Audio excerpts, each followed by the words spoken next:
అమ్మా అమ్మా విభూతి అంటే సమస్తమైనటువంటి సంపద అమ్మా. విభూతి రాసుకున్నాడు ఏమిటా? అదే అందం ఏమిటి? ఆ మెడ నిండా పాములు ఏంటి? ఆ మూడో కన్ను ఏమిటి? ఆ శ్మశానం. అయ్యో తల్లి అమ్మా, మీరేమనుకుంటున్నారు? ఏమనుకున్నారు? అందరూ జీవులకు నచ్చకుండా తోసి పడేసేవే ఉన్నాయో వాటన్నిటినీ మేము నెత్తన పెట్టుకుంటాం. ఏమని ఎత్తున పెట్టుకుంటారు? అందరికి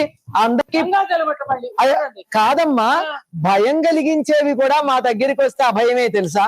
భయం కలిగించేవి మా దగ్గరికి వస్తే అభయాన్ని ఇస్తాయి. మీరు మాటలు చెప్పడంలో నిష్ణాతులండి. మరి ఎందుకండి? మా స్వామి వారు సమస్త వాంగ్మయ స్వరూపుడు. వ్యాకరణం అంతా మా ఢమరుకంలోంచే వచ్చింది కదా. అవును, వర్ణించామమ్మా. అంత అందగత్తె గనకే స్వామివారి విభూతి పంపించారు. ఎలా ప్రేమించిందో నాకైతే అర్థం కాదు. ఉమా వద్దు వద్దు, ఈ పిల్లలు వద్దంటే తినింది కాదు. అపర్ణగా కూడా అయ్యింది కదమ్మా, అందుకు దయతల్చాం. లేకపోతేనా అన్నం తినను, ఆకులు తినను, కోరికలు లేవు, చిగుళ్ళు లేవు, మోడుబారిపోయాను అంటే కదా మేము అమ్మాయిని అనుగ్రహించింది. లేకపోతే మాకెందుకమ్మా? మాకెందుకమ్మా? పర్వతరాజ కుమార్తె మాకెందుకమ్మా?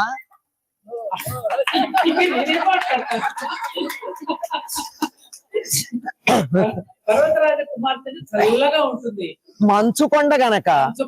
మరి ఈయనేమో కంఠంలో విషం పెట్టు కూర్చున్నాడు. చల్లదనం లేకపోతే ఎట్లా అని జాలి పెంచాం. చెప్పింది ఎవరమ్మా? లోకాలు రక్షించాలి కదా. అన్ని రక్షించాడు. మరి ఈవిడేమిటో? ఈవిడ రక్షించమని ఆయనకేం కాకుండా ఈవిడ రక్షించుకుంది.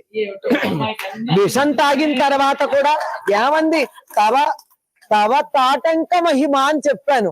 ఆయన అలా ఉండడానికి కారణం ఏమిటంటే అమ్మవారి యొక్క తాటకాల మహిమ వల్ల ఆవిడ రక్షించుకుంది కనుక ఆయన అట్లా ఉన్నాడు. అంతే మరి. ఒప్పుకోక ఏం చేస్తారు? అమ్మాయి వచ్చిందంటే అంగీకరించాలి కదా. అమ్మాయి ఇంటికి వస్తే అంగీకరించాలి కదమ్మా. ఏమోనండి, ఈ అందం చూస్తుంటే కనీసం ఆ విష్ణుమూర్తికి చెప్పండి, ఆయన ఖర్చు కాదమ్మా. మీ అమ్మాయి ఏమో సరిగ్గా డ్రెస్ వేసుకురమ్మా. అమ్మా నమస్కారం. మీ అమ్మాయి ఏమో నల్లనిది, మా అబ్బాయి ఏమో తెల్లని వాడు.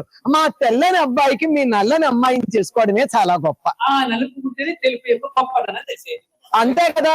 ఈ రెండిటికి తేడా.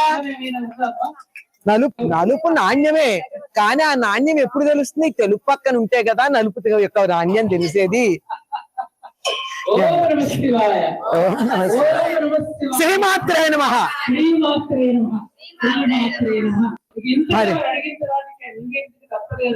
మొట్టమొదటి మా అమ్మాయిని అడిగామండి, ఏం చూసి ప్రేమించావంటే నా కళ్ళతో చూస్తే నీకు అర్థం అవుతుందండి ఆయన అందం ఏమిటో. ఆయనకి సుందరేశ్వరుడు అని పేరమ్మా. అందగాడు, ప్రపంచంలో కల్లా అందగాడు ఆయనే. చూడండి ఎలా చూస్తున్నాడు, క్రికెట్ చూస్తున్నాడు. అదే కదా, అందరికన్నా అందగాడు ఆయనేనమ్మా. రాశీభూత సౌందర్యం ఆయనే. దబాయించలేదు, ఉన్నమాట చెప్తాం. నేను అన్నమాట ఉన్నమాటే, మా అన్నమాటే, మా అన్నమాటే, నేను అన్నమాటే.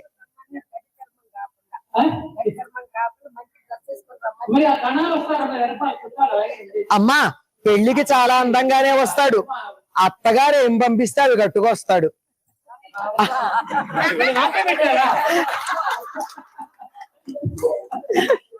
మరి ఏం మధుపర్కాలుగా ఏం పంపిస్తారో ఆలోచించుకోండి.